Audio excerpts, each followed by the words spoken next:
Olá! Depois de quase 2 anos amargando prejuízos, quem trabalha com festas e eventos agora vive um momento de retomada que tem sido muito importante na economia local e regional.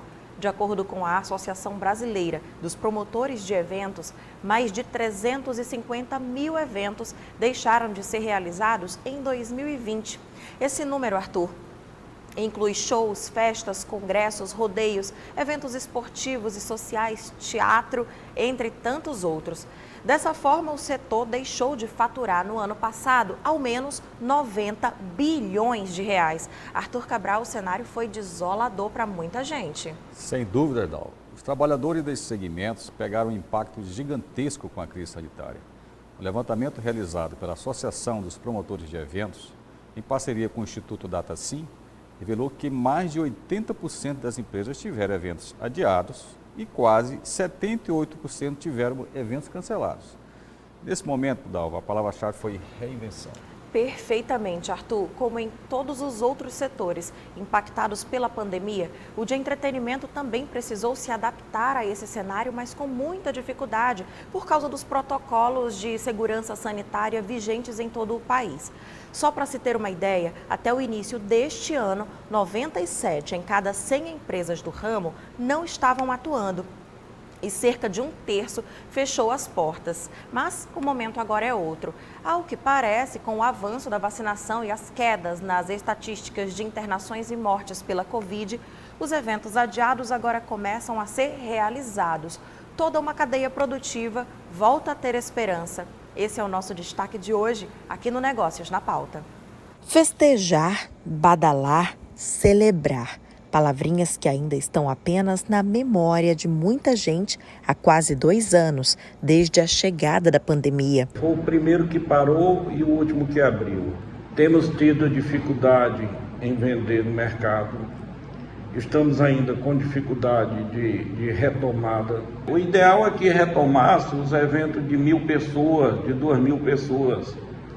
Mas que é impossível.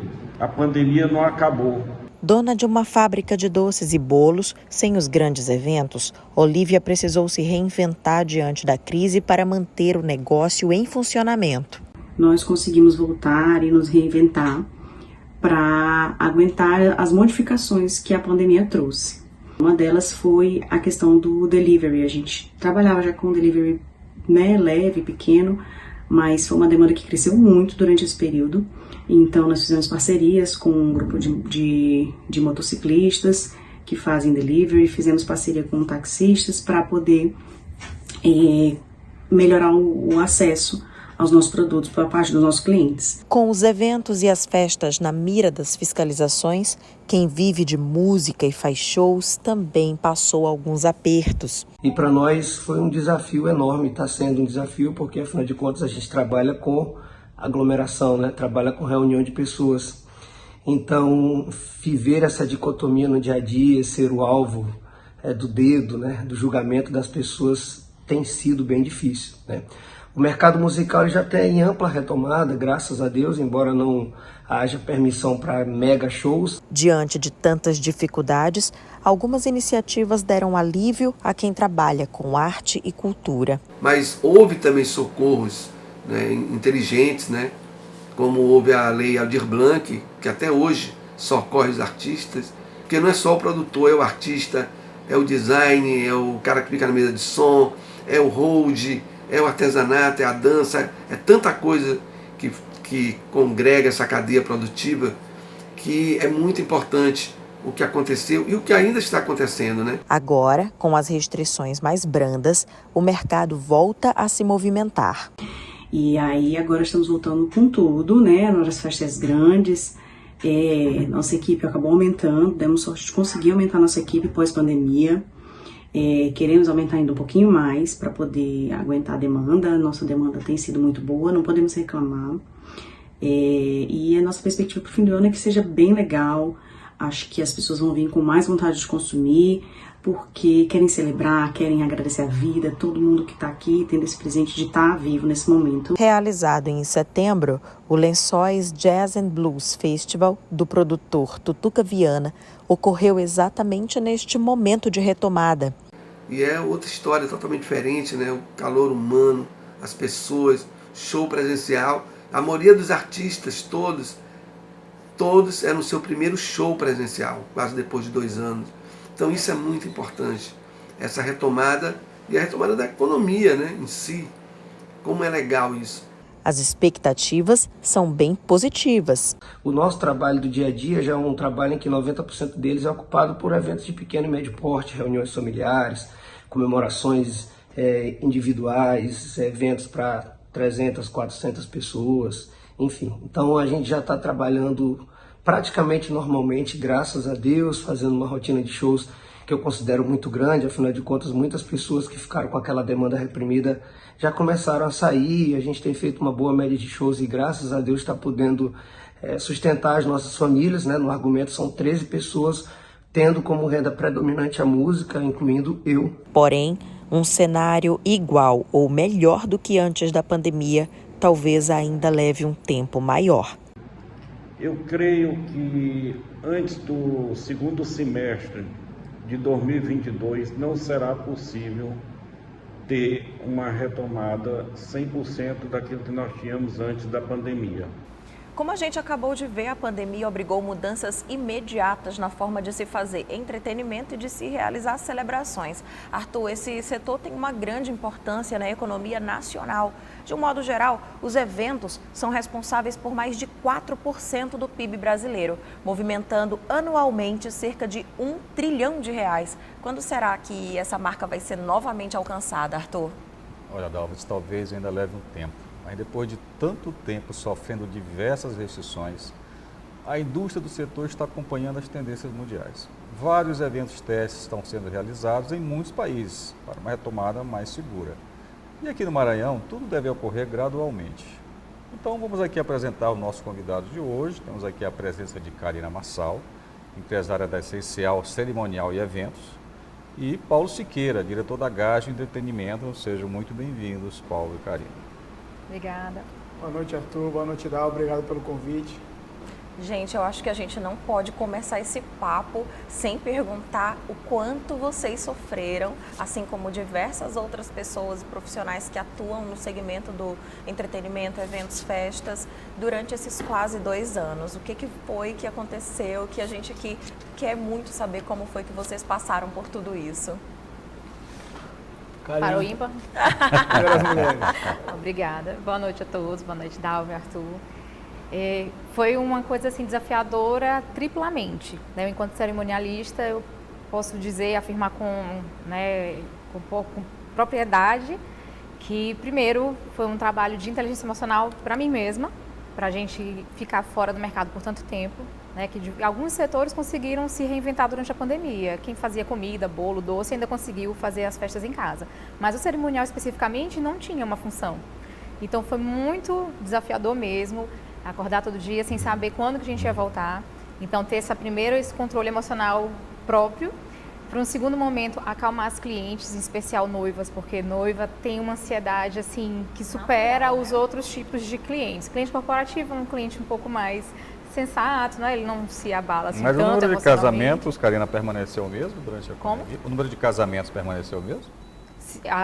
A gente teve casamentos que acabaram porque o relacionamento acabou, né? A gente teve uns 3 ou 4. Também como efeito da pandemia, né, remarcados gente? Já por 4 vezes, que o casal já teve neném, já casou no civil e ainda está persistindo na festa. E teve alguns que realmente acabaram por questões financeiras, que os noivos não tiveram condições de sustentar mais a festa. Então, a gente precisou ter esse cuidado emocional para acalmar os clientes, tranquilizá-los. E também uma terceira face disso é a questão da interface com os nossos fornecedores. Porque enquanto cerimonial, você é o maestro de uma grande orquestra. A gente vai ali acionando uma série de fornecedores para que o evento ganhe corpo e aconteça. Então, também tranquilizar esses fornecedores que estavam no momento sem renda e aí se vê numa necessidade de cancelamento de evento com um ressarcimento onde não havia essa receita. Então, realmente foi um PhD, né, em ressignificar as coisas e em se estruturar emocionalmente. E para você, Paulo? Foi um grande desafio que, graças a Deus, a gente está passando, se Deus quiser, de forma definitiva por essa onda. A gente, como privado, Karina, tem um nicho dentro do entretenimento, a gente tem outro que é a questão de shows e eventos um pouco maiores, que são abertos ao público, não são privados. mas não deixam de ser tão desejados. A gente teve shows remarcados com mais de 10, 15 mil ingressos vendidos. Então tem todo aquele transtorno do consumidor que a gente teve que entender, eles tiveram que entender um pouco a nossa parte, os fornecedores também, a cadeia toda que depende dos nossos eventos, aí mais de 400, 500 profissionais linkados e ligados direto e indiretamente com as nossas produções. A gente hoje sustenta, na verdade, casa de shows, são bandas que dependem da gente, são desde ambulantes que dependem da gente, o pessoal que trabalha no bar, segurança, então tem uma cadeia aí que fomenta centenas de pessoas, centenas de famílias que passaram por esse período e, graças a Deus, conseguiram. Alguns não conseguiram. Teve muitas pessoas que acabaram, hoje não estão mais entre nós, que acabaram falecendo de Covid, que trabalhavam com a gente. Ele sempre se solidarizou muito com isso, tentou ajudar do jeito que a gente pôde, mas eu acho que agora a gente tem uma luz muito grande que está vindo nesse fim desse túnel e, se Deus quiser, vai permitir que a gente permeie e tenha essa continuidade dentro do mercado de eventos, como vocês mesmos citaram, que hoje é um dos 3 mercados que mais emprega e mais gera faturamento e renda, não só no Brasil, mas como no mundo. Agora, nessa questão de evento, a gente podia tocar num assunto aqui um pouco delicado, mas de fato ele acabou acontecendo, que foi de festas clandestinas. Até que ponto isso de fato maculou esse setor, né? A gente sabe que as grandes empresas, elas não se envolveram com isso.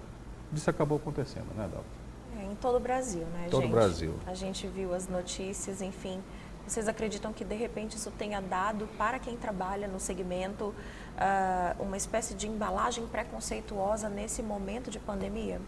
Claro, com certeza. Eu falo um pouco mais por mim, que o nosso nicho de entretenimento envolvia mais as bandas, envolvia mais esse pessoal que trabalhava e não tinha, como a Karina mesmo salientou aqui, esse segundo viés de vida, de sobrevivência, e acabavam fazendo essas festas clandestinas. E a gente sempre comentei com outros parceiros de outras grandes produtoras aqui de São Luís sobre isso, da gente que tem uma preocupação a mais no CNPJ, que paga imposto, que faz tudo certinho. A gente teve uma preocupação com isso e também teve medidas mais restritivas em cima da gente. Como a gente foi os primeiros a fechar, estamos sendo os últimos a abrir novamente. Então, acredito que essa questão das festas clandestinas aconteceu muito. Algumas pessoas podem ter feito mais pelo desespero mesmo, de não ter, às vezes, o que comer em casa, as contas se acumulando, se batendo, por mais que houve essas questões de auxílios e tal, mas não completava 100% uma renda que tinha de um fomento direto, que hoje está se voltando. Mas eu acredito que com a força também da vacinação, que principalmente São Luís do Maranhão teve, a gente conseguiu avançar com uma das capitais que mais teve vacinação, e hoje a gente está voltando gradativamente. A gente sempre conversa com muitos produtores de outros estados, como o Ceará, que teve uma restrição muito maior. A gente, dentro desse parâmetro comparativo, foi um pouco mais brando no Maranhão quanto a isso. Então a gente conseguiu ter aquela reabertura no segundo, antes da segunda onda, voltou a respirar um pouquinho, mas depois entrou debaixo d'água de novo.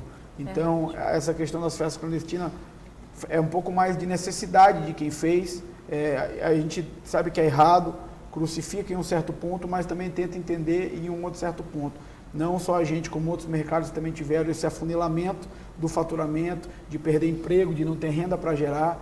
E isso foi muito preocupante para todo mundo. A gente que tem filho pequeno, a gente que tem que botar comida dentro de casa, sabe o quanto isso pesou. Que tem funcionário, que tem toda uma demanda de fornecedor, que acabou tentando ajudar como pôde, mas foi uma coisa mais de necessidade. Isso que a gente acredita, e a gente, se Deus quiser, não vai mais parar e vai conseguir recuperar toda essa demanda que a gente conseguiu perder. Agora, a nível desse mercado que vocês atuam, que é basicamente o mercado da capital, né? Vocês atuam também no interior do estado?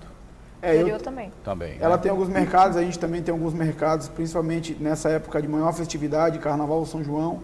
A gente tem algumas demandas fora, que, graças a Deus, estão crescendo. Então, essa escassez que teve em 2021 e um pedaço de 2020, que 2020 a gente já teve Carnaval. A gente, como empresa, já fez um dos maiores carnavais aqui do interior, fez o carnaval junto com o governo do estado. Karina também, tem muito evento fora, mas eu acredito que essa demanda vai ser suprida.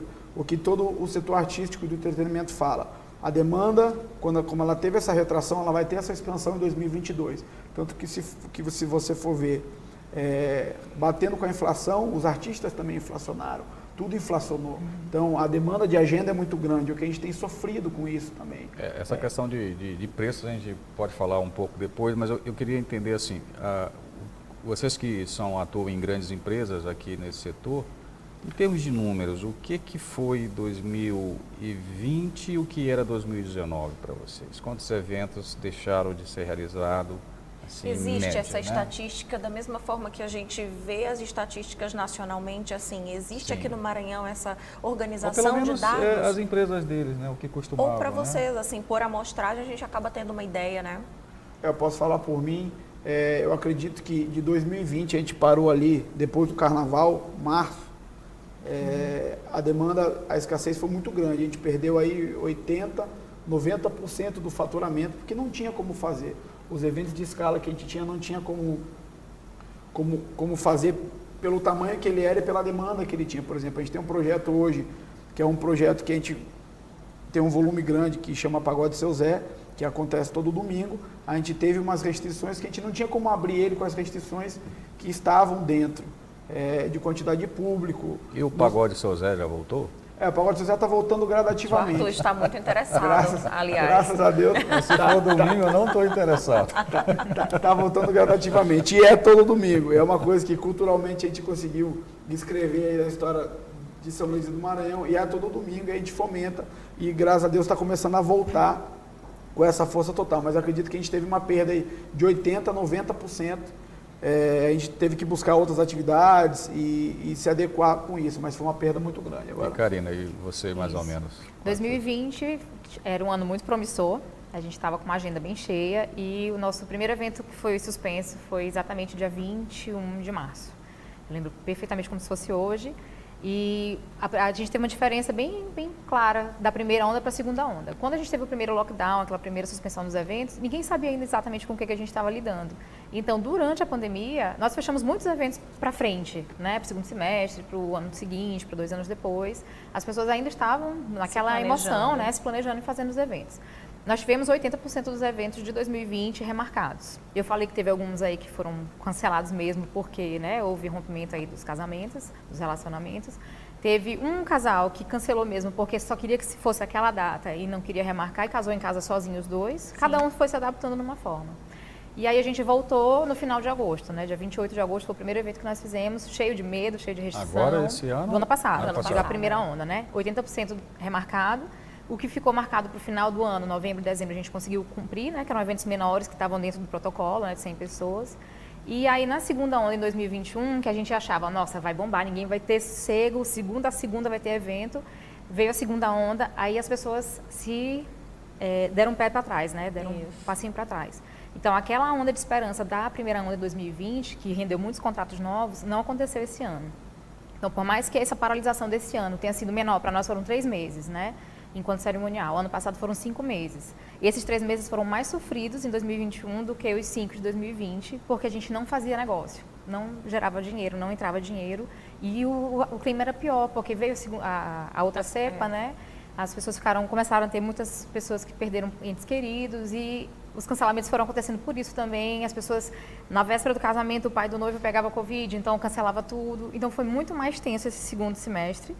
E a gente está esperando essa represa, né, esse boom dos eventos para o próximo ano. Todos nós esperamos. Todos nós esperamos. Eu acredito piamente que não haverá essa terceira onda, não. A gente está com tudo muito bem controlado e, graças a Deus, a medicina, a ciência avançam. E aí a gente tem algumas certezas que faltaram, principalmente no ano passado, 2020.